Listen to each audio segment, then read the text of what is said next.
ఓడాడోడాడన్న పక్కన ఇతడుందంట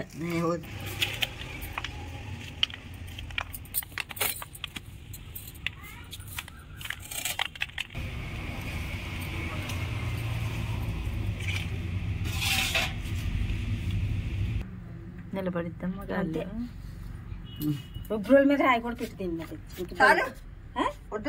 సరిపోద్ది బరువు.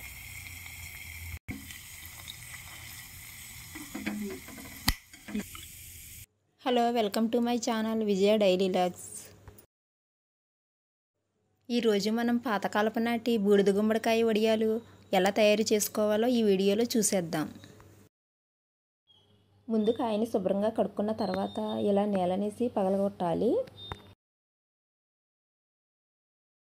ముందు మనం కాయ కోసేటప్పుడు కత్తిపీటతో కానీ చాకుతో కానీ కొయ్యకూడదు, నేలనేసి అయితే పగలగొట్టాలి.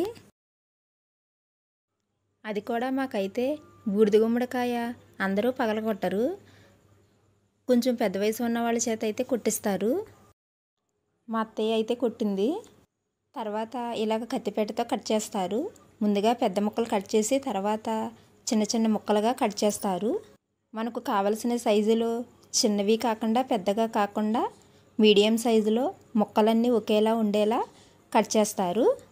ఇలా ఎప్పుడు కొయ్యాలంటే రేపు వడియాలు పడతామనగా ముందు రోజు సాయంకాలం అయితే ఇలా కోసుకుంటాము.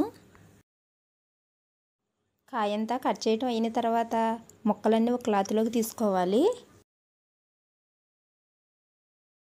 ఈ ముక్కలన్నీ కొలిస్తే ఒక కుంచెడు ముక్కలు వచ్చాయి. ఇప్పుడు ఇందులో 2 గుప్పిట్లు కళ్ళుప్పు అయితే వేస్తుంది. అంటే ఒక 100 గ్రాముల వరకు వేయచ్చు. ఒకవేళ సరిపోకపోతే మళ్ళీ వడియాలు పట్టేటప్పుడు చూసుకుని వేసుకోవచ్చు. ఇందులో సాల్ట్ వాడకూడదు, కళ్ళుప్పే వాడాలి. ముక్కలు ఉప్పు కలిసేటట్టు చేతితో బాగా కలపాలి. గుమ్మడికాయలో వాటర్ ఎక్కువ ఉంటుంది కాబట్టి ఇలా కలపటం వల్ల వాటర్ అంతా బయటకు వచ్చేస్తుంది. బాగా కలిపిన తర్వాత ఈ క్లాత్ అంచులను ఇలా దగ్గరగా చేర్చి ఒక మూటలా కట్టాలి. వీడియోలో చూపిస్తున్నట్టు బాగా గట్టిగా కట్టుకోవాలి. వడియాలు పట్టడానికి మినపప్పు కూడా నైటే నానబెట్టేసుకోవాలి. కుంచెడు ముక్కలకు 1/2 కేజీ మినపప్పు పడుతుంది. మా అత్తయ్య అయితే బాగా బేటముళ్ళు అంటారు కదా, అలా వేసేస్తుంది. చూడండి ఎంత గట్టిగా కడుతుందో. ఈ కట్టిన మూటను కింద ఏదైనా స్టూల్ కానీ పళ్ళెం కానీ పెట్టి దాని మీద ఉంచాలి. ఆ మూట పైన శనికలు కానీ తిరగలు కానీ మన దగ్గరలో ఏదైతే బరువు ఎక్కువ ఉన్నదో అది ఉంచాలి. దీన్ని నైట్ అంతా ఉంచాలి. ఇలా ఉంచడం వల్ల ఇందులో ఉన్న వాటర్ అంతా బయటకు వచ్చేస్తుంది. నైటే మినపప్పు కూడా నానబెట్టేసుకోవాలి. మినపప్పు పొట్టున్న పప్పు అయితే వడియాలు గుల్లగా వస్తాయి. మినపప్పు వడియాలు పట్టే ముందే రుబ్బుకోవాలి. మినప్పిండి గారెల్లా గట్టిగా ఉండాలి, ఇడ్లీలా మెత్తగా రుబ్బుకోవాలి.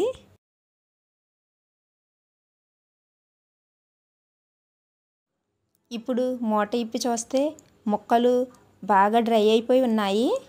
ఇందులో ఉన్న వాటర్ అంతా బయటకు వచ్చేసి ముక్కలైతే బాగా డ్రై అయ్యాయి.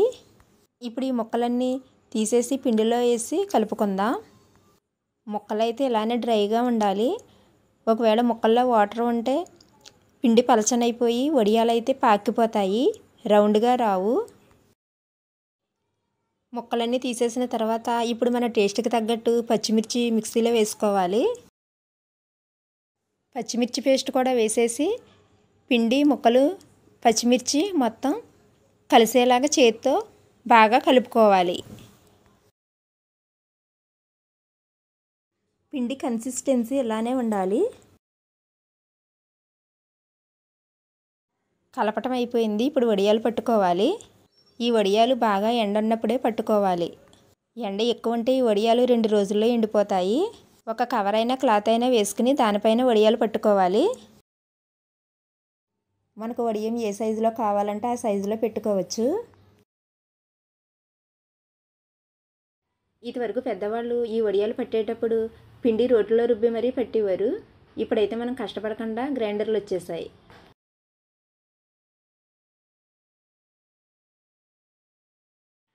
రెండు రోజులకే వడియాలు బాగా ఎండాయి. ఒకసారి చూడండి, వీటిని ఇప్పుడు తిరగేసుకుని లోపల కొద్దిగా పచ్చి ఉంటుంది కాబట్టి ఇంకొక రోజు ఎండలో పెట్టుకుంటే సరిపోతుంది.